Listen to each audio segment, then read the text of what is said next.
Are you thinking about selling your property? Maybe the house you have is too small or too big and you need something a little smaller. In this video, I'm going to tell you what you should and should not do in preparation for selling your property so that you can net the absolute most at closing. The idea of selling your property can seem a little overwhelming, in addition to the fact that, let's face it, it can be a little emotional. It's a bittersweet moment, and so there are emotions tied to it.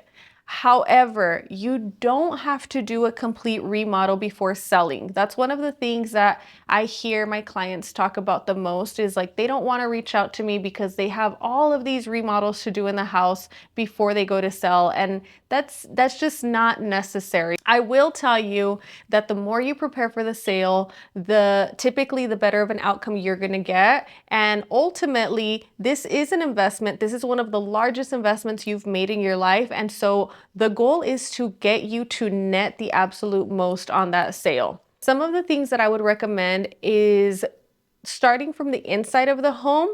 It sounds obvious, but get a deep clean. So if it's just too much for you to do a deep clean, hire somebody to come in and do a deep clean of the home.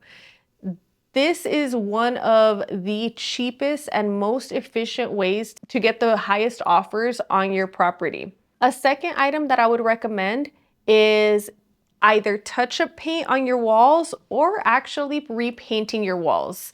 This is a renovation that is not as costly as some other renovations, like for example, redoing a kitchen, redoing a restroom.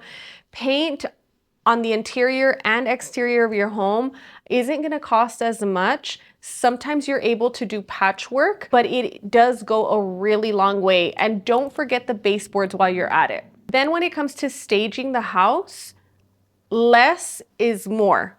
So look around your home, really just try to take as much down as possible. For those of you that have lived in your house for 10 plus years, this is probably going to be a little more difficult because you've probably acquired more things. Think about it like this. If the goal is for you to move, start packing as much as possible now. Box it up and put it in the garage. We don't typically, at least on our team, we don't typically take pictures of the interior garage unless it's some type of special garage. That can be a temporary holding place for all your boxes. Box up your seasonal clothes, box up personal photos. I'm sure you've heard that. Look at your refrigerator. If it's full of magnets and pictures, take all of that off. Counter spaces should be nice and clean. Less is more. Just think about that the entire time. Less is more. If your kids like to put all of their toys into little baskets, that's fine, but put them in the closet before you take photos and before you show the property. On the exterior of the home, you don't want a whole bunch of vehicles there. So we come across this a lot when we have big lots and homeowners like to either do fix and flips or they have project cars. If the car is not in use, get rid of it. Sell it, store it somewhere else. There are storages that will hold your vehicles, but move it out of there. You should have minimal vehicles in the driveway. The more cars you have in the driveway, the smaller the lot is going to look.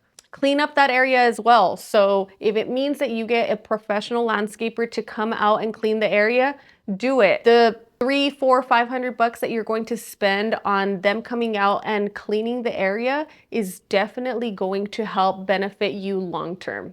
So as I'm going through this checklist, I'm sure those emotions are starting to bubble up. That's normal. Just keep in mind that your home was a place for you and your family and that it served its purpose. And now we're going to prepare it for the next family to enjoy and make the most of it. If you've gotten to the point where you know that this home simply isn't serving you to the best of its ability, again, it's either too small and you've outgrown it, or too large, maybe now you're empty nesters, talk to your realtor if you need to. Keep your focus on this next home that you're going to move into. Remember, our home is just temporary. It's just a temporary living space. Just try your best not to allow these emotions to stall you from progressing from what you really want in this next home. I will say, On average, most homeowners own 3 homes in their lifetime. So it's not out of the ordinary for you to want to move. Most of our homeowners start with their first starter home, which they eventually typically grow out of and they move into that second home. This is definitely an upgrade. It's usually a lot larger in space. A lot of times this is a 2-story home. And then they become empty nesters and are preparing for retirement. And then they move into something smaller, not quite the starter home, but something that's single level and just a better situation for them. First home that I owned was a beautiful home and I absolutely loved it, but it just wasn't serving its purpose anymore. And I had to sell it. That was just a decision that I came to. And it is a very bittersweet moment. There's no other way to put it. It's bittersweet. You know, this is a space where you made tons of memories with your family. This is where you grew. In our case, we poured a lot of money into renovations and there was just a lot that went into that home. That emotion's going to be there. However, like looking back, you know, I don't regret it. It was part of the process. I was able to purchase something that just made more sense for me and my family after that.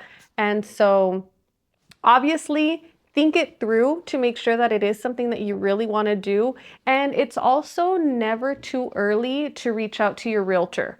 A lot of times I hear clients that say like, it's because we don't want to waste your time because we don't want to list for another year.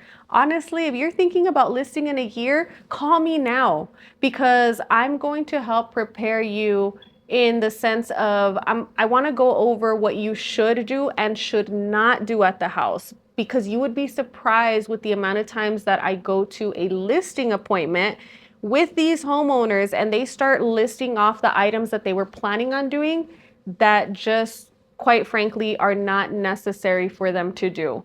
So think of your realtor as your partner in this sale, and the second that you're considering selling and you have a little bit of time to sit down with your realtor and just have that conversation, go ahead and do it. We are prepared and we understand that this is not going to happen overnight. Neither do we expect it. I think personally, I prefer for clients to call me way sooner than at the last minute. And then we're trying to either undo things that were done, or maybe they didn't touch items that should have been touched because I didn't have the opportunity to talk to them about it. So definitely reach out to your realtor sooner than later.